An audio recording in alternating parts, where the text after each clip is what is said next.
Bonjour à tous, aujourd'hui on va essayer de créer un bloc dynamique sous GestArcade. Donc pensez à vous abonner à la chaîne, ça c'est important pour ne rien louper. Pensez à activer les petites notifications en cliquant sur la clochette pour être averti des nouveaux tutos qui arrivent très souvent. Donc tout de suite on commence sur GestArcade. Alors ce qui est bien sur GestArcade, c'est que moi je l'utilise là et c'est vrai que le service est au rendez-vous. C'est une très bonne surprise pour moi parce que voilà, c'est très intuitif, c'est très fluide. Pour moi c'est un petit peu plus facile qu'AutoCAD puisque il y a un petit côté, une touche de modernisme en plus on va dire, et c'est juste voilà, il n'y a que du plus qui est ajouté. Et tout ce qui était fioriture a été tout simplement enlevé. Donc c'est, je vais dire, c'est beaucoup plus rapide, c'est beaucoup plus fluide. Vous voyez, pour passer d'une présentation à l'autre, bah, là vous voyez, on voit même pas la différence. Enfin, c'est juste énorme. Pour l'installer, ça prend 2 minutes. Enfin, c'est juste incroyable. Enfin, franchement, moi quand j'ai vu l'installation, au début j'étais sceptique. Je dis bon, bah, il doit manquer plein de trucs, etc. En fait, enfin, je sais pas comment ils font, c'est du pur produit. Vous commencez à dessiner direct. Vous voyez, j'ai réglé mes raccourcis, donc j'ai fait des vidéos là-dessus. C'est vraiment très fluide, c'est facile. Enfin, il n'y a pas photo, quoi. C'est juste énorme. Donc, on va essayer de voir comment on crée un bloc dynamique. Et bien, comme d'hab, moi j'ai tendance à faire un rectangle, par exemple, et puis faire des choses comme ça. Voilà, juste pour faire quelque chose de très rapide. Je vais faire CTRL-MAJ-C comme d'habitude. Je vais supprimer CTRL-MAJ-V, donc copier en tant que bloc, j'imagine. Je connais pas trop GestArcade, hein, mais c'est pour vous montrer la rapidité. Vous voyez automatiquement, bah, CTRL-MAJ-V va coller en tant que bloc. Hein. Donc, ça, faut le savoir. CTRL-MAJ-C, c'est bien pour copier avec point de base. Comme ça, mon bloc, il a déjà un point de base. Voilà. Et ensuite, si je lance la commande renommer, vous voyez, très facilement, je peux renommer mon bloc en cliquant ici. Je vais faire, ouais, c'est mon élément ici, je vais l'appeler, je sais pas, Reza, par exemple, je fais OK, enfin, je fais entrer, hein, et automatiquement, je double-clique, il s'appelle Reza. Donc, vraiment très facile. Pour rentrer dedans, facile, je clique, CTRL droit, éditeur de bloc. OK. Donc, l'éditeur de bloc, je ne connais pas du tout l'environnement, hein, je fais les vidéos directes pour vous montrer à quel point c'est facile. Alors, voilà, définir les attributs, ils l'ont mis là, très bien, parce que c'est quelque chose qu'on utilise très souvent. Verrouiller la position, très bien. Alors, on va essayer de régler un texte, un vide texte, test. Et par défaut, je vais mettre 20 par 20. Vraiment, pour dire de mettre quelque chose, je vais mettre OK. Voilà, donc là, c'est un peu petit. Je vais mettre plutôt 12, même un peu plus, puisque, bon, j'ai pas trop regardé... quelle taille là j'avais, je vais le mettre 100, voilà. Je sais pas du tout, j'ai pas réglé mes paramètres hein, de texte, je fais un essai rapide. Donc mise à jour, Regen, très bien. Les paramètres, donc les paramètres a priori, c'est si je veux faire, alors là très bien, ils ont fait une sorte de... vous voyez les raccourcis, donc on peut se balader avec les touches du pavé ou taper directement A, B, O, L, P, enfin pour aller plus vite. Donc ça c'est pas mal. Je vais faire linéaire, ok. Je vais faire spécifier quoi? Ça. Ah oui, alors là c'est la distance, donc j'aurais dû la mettre là. Je vais recommencer. Par exemple, je vais essayer de régler ce paramètre comme ça là. Donc je vais cliquer linéaire, L, entrée. Je vais faire de là à là, ok. Nombre de poignées, je vais taper 1. Donc c'est très fluide à utiliser, il n'y a rien à dire. C'est très compact, c'est très bien. On double-clique pour définir un paramètre étiré, ou alors on peut aller chercher le paramètre ici. Donc là, j'ai l'impression que tous les paramètres les plus utilisés sont là. Donc ça, c'est intéressant parce qu'effectivement, on utilise toujours les mêmes. Hein. Action de bloc, ok.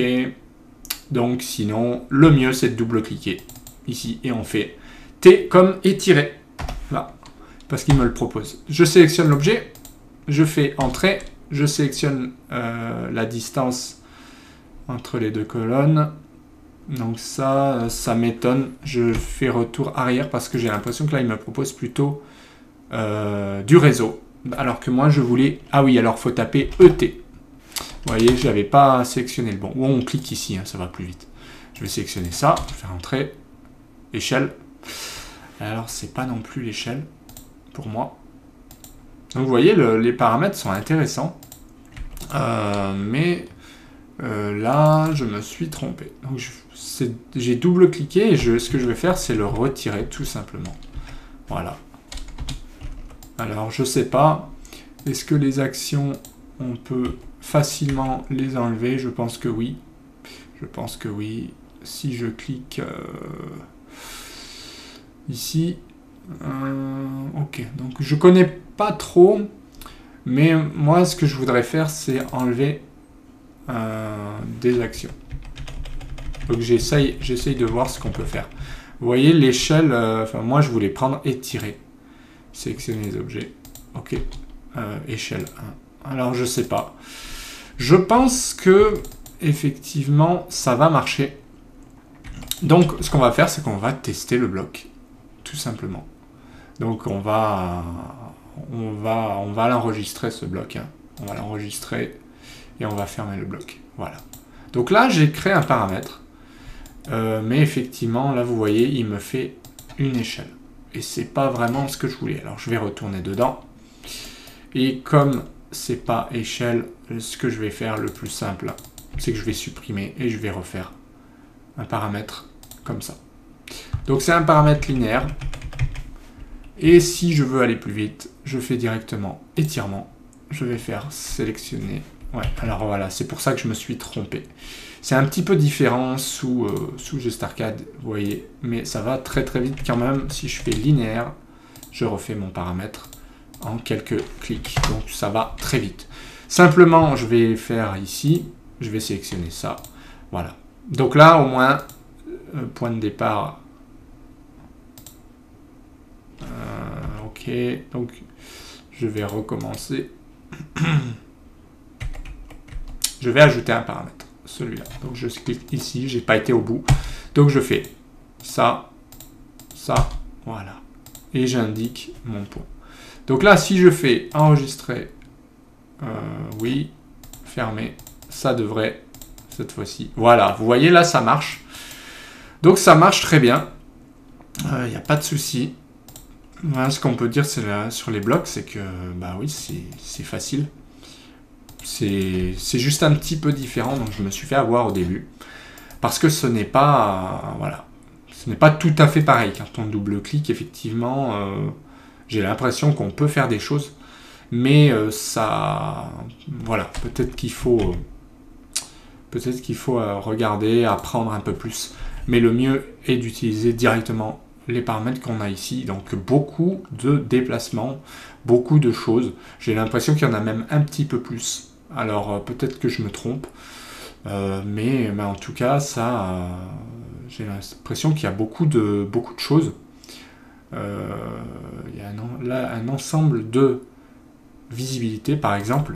Donc je peux le cliquer ici. Donc c'est simplement le paramètre de visibilité. Donc par exemple, je peux faire nouveau et je peux dire Reza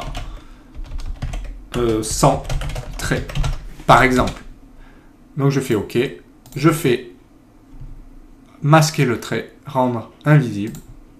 Je fais courant. Voilà. Et vous voyez, si je clique ici, le premier est normal et celui-là est sans trait, tout simplement. Donc si je fais fermer, oui, enregistrer, hein, bien sûr. Là, vous voyez, je passe de sans trait à trait, tout simplement. Donc, bon, je vais rester sur un bloc simple. C'était un petit test. Mais effectivement, ce qui est top, c'est qu'on peut, on peut faire des choses comme ça. Ouais, et si je fais sélection, ok, voilà. Qu'est-ce que j'ai fait? J'ai fait Add 5 pour synchroniser. Vous voyez ici, je peux régler des dimensions. Et pour le coup, je trouve que c'est beaucoup plus fluide. Le texte se met à jour tout seul. Enfin, vous voyez, en temps réel, on le voit. 40 par, je sais pas moi, 70, voilà. Et donc, c'est juste énorme. Donc, on va faire un dernier test. Ce qu'on va faire, on va encore retourner dans l'éditeur de blocs. Et puis, tant qu'à faire, je vais essayer de lier tout ça sous forme de champ. Donc je vais modifier le champ. Je vais essayer de rentrer en fait des objets là-dedans, en sélectionnant les objets, en cliquant ici. Et ce que je veux, c'est cliquer, tant qu'à faire, eh bien, ce paramètre-là. Pourquoi ce paramètre? Parce que je vais prendre la distance, en fait, en décimale. Ok, en centimètres, visiblement. Donc là, oui, voilà, il y a un truc qui cloche, c'est que j'ai fait un peu... Enfin, ça fait beaucoup, quoi. 519 cm. Bon, c'est un objet, voilà. Bon, au niveau échelle, tout ça, je suis pas bon, mais c'est pas grave. Là, ce que j'ai fait, c'est que j'ai sélectionné un objet, j'ai sélectionné une distance, et je fais OK. Pourquoi j'ai fait ça? Parce qu'en fait, la distance, là, quand je vais la modifier, elle va se mettre à jour.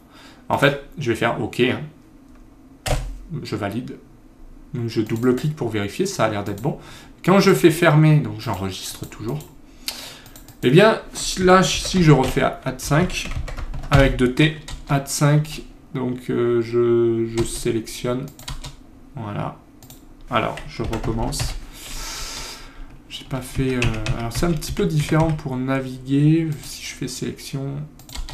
Alors, ouais, parce qu'en fait, il faut que je le réinsère. Donc, ce que je vais faire, je le supprime, je réinsère Reza, voilà, et automatiquement, OK. Donc là, qu'est-ce qui se passe? En principe, si je bouge là ce paramètre, donc je vais mettre, je vais essayer de me mettre en entrée dynamique, donc là c'est le cas. Si je clique ici, en principe, vous voyez, il doit me demander, eh bien, bon, alors il y a peut-être des réglages à effectuer, mais en tout cas, si je mets à jour, je devrais avoir la distance. Donc l'objet, il est là, afficher la valeur de référence, donc OK. Je vais réessayer de sélectionner un objet. Donc je vais prendre cette fois-ci, donc pareil, ah oui, c'est distance 1, donc je m'étais peut-être planté. Je vais mettre 0, OK.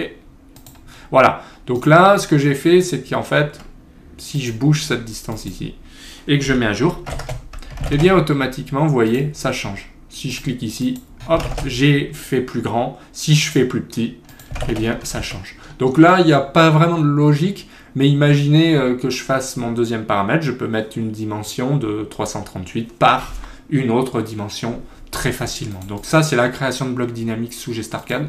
Je dirais que ça n'a rien à envier à AutoCAD. Il y a vraiment la même chose, c'est-à-dire qu'il y a les champs ici. Dans les options, je peux virer dans préférences utilisateurs, je peux virer l'affichage des champs hein, qui est en grisé. Alors moi je le laisse, pourquoi? Parce que ça me permet de savoir ce qui va être modifié automatiquement comme là. Par contre ça n'apparaît pas à l'impression, ça c'est top. Et paramètres de mise à jour des champs, je vous conseille de tout activer si ce n'est pas déjà fait. Donc ça c'est dans les options, je tape options, vous allez dans préférences utilisateurs et vous trouvez ça pour les champs. Donc ça c'est important puisque parce que voilà, vous allez pouvoir eh bien, afficher vos champs comme ça. Ça peut être une date, par exemple, si vous voulez insérer une... Je sais pas, à côté, on va mettre... on va laisser celui-là, puis on va mettre insérer champ. On met une date. Ici, j'ai date. Voilà, date et heure, date du tracé, date d'enregistrement, par exemple. Eh bien, je l'ai fait à telle date. Voilà, je fais OK. OK. Et donc là, en principe, si j'enregistre, parce que je ne l'ai pas enregistré, j'aurai la date d'enregistrement, tout simplement. Si je mets la date de création du fichier, je double-clique toujours, je fais date, OK, tac. Voilà, donc là, ça s'affiche puisque c'est la date actuelle, enfin, de création. Donc, peu importe, ça restera cette date-là. Donc, pour vous montrer que, voilà, vous voyez les paramètres, là, j'ai fait un paramètre de visibilité. On verra dans d'autres tutos les autres paramètres. J'ai fait un tutoriel complet sur la création de blocs dynamiques, donc je vous mets le lien en commentaire ou en description. Comme ça, si vous voulez vous former à créer des choses comme ça, enfin puissance 10, hein, parce que là il n'y a pas grand chose, on verra tous les paramètres et on verra tout ce qu'il faut savoir pour créer un bloc de A à Z. Donc là, c'est une toute petite partie, mais c'était pour vous montrer que ça fonctionne. Voilà, j'ai fait état normal. Donc là, il y a de visibilité, il y a un paramètre d'étirement, enfin, il n'y a que dalle, mais au moins, vous voyez, si je mets un jour là, eh bien, automatiquement, cette valeur change. la date va changer par rapport à votre fichier. Et ça peut être très très pratique. Et bien voilà, ce qu'on pouvait dire sous GestArcade, c'est juste énorme. Au niveau des blocs dynamiques, ben voilà, il y a un propre éditeur. Il y a même un paramètre de consultation, voilà, qui est un petit peu différent. Vous le verrez dans la formation en fait, parce que ça permet de faire des choses très intéressantes, de forcer des dimensions par exemple, et des textes, enfin, plutôt des dimensions en fait, mais voilà, il y a une gestion de dimensions automatique. Par exemple, si vous avez toujours des poteaux 20-20, des fûts 15-15, enfin, toutes sortes d'éléments en fait qui reviennent, et bien vous pouvez les configurer. On vous verra ça dans la vidéo si vous cliquez sur les liens. Voilà donc ce qu'on pouvait dire. Il y a voilà, visibilité, il y a aussi la même chose qu'AutoCAD en fait. Donc j'ai déjà fait des tutos là-dessus, mais je trouve que c'est très très intéressant de pouvoir retrouver des choses comme ça, de définir facilement des attributs, ça c'est pas mal. Et voilà, ici on peut sauvegarder sous, on peut ouvrir la définition dans l'éditeur de bloc. Ok, bon, ça, ok. État de visibilité, donc on les a facilement en cliquant ici ou en double-cliquant là. Et on peut créer n'importe quelle visibilité, faire nouveau, renommer par exemple, mettre Reza normal, enfin ce qu'on veut quoi. Et du coup, on peut rendre invisible ici, ou alors rendre visible. Et aussi, on peut mettre mode de visibilité. Par exemple, je vous montre, hein, si vous mettez centré, eh bien, c'est évident qu'on ne le voit pas.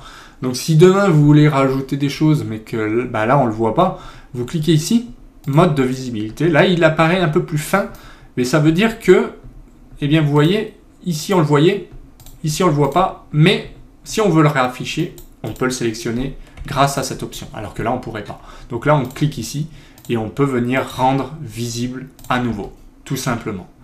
Voilà, donc là je ne vais pas le faire, je ne vais pas enregistrer, mais voilà ce qu'on pouvait dire sur la création de blocs sous GestArcade. Donc le constat il est simple, pour moi ça marche tout à fait, ça fonctionne, pas de problème. Il y a quelques configs à faire, là bah, je viens d'ouvrir GestArcade, donc forcément j'ai pas mes habitudes de travail, mais vous voyez à quel point bah, quelqu'un comme moi qui a fait 20 ans d'AutoCAD n'est pas perdu et arrive à faire un bloc dynamique ou à créer des choses en 2 secondes. Donc vous, si vous connaissez AutoCAD et que vous cherchez une solution moins chère et aussi efficace, eh bien, bah, GestArcade. Voilà, bah en tout cas, moi j'espère que la vidéo vous a plu. Si c'est le cas, pensez à mettre un petit pouce bleu, pensez à vous abonner à la chaîne, ça c'est important pour ne rien louper, activez les notifications, comme ça vous serez averti. Et puis réagissez en commentaire tout en bas, histoire de participer, de donner votre avis. Et bien sinon, moi je vous dis à bientôt en vidéo.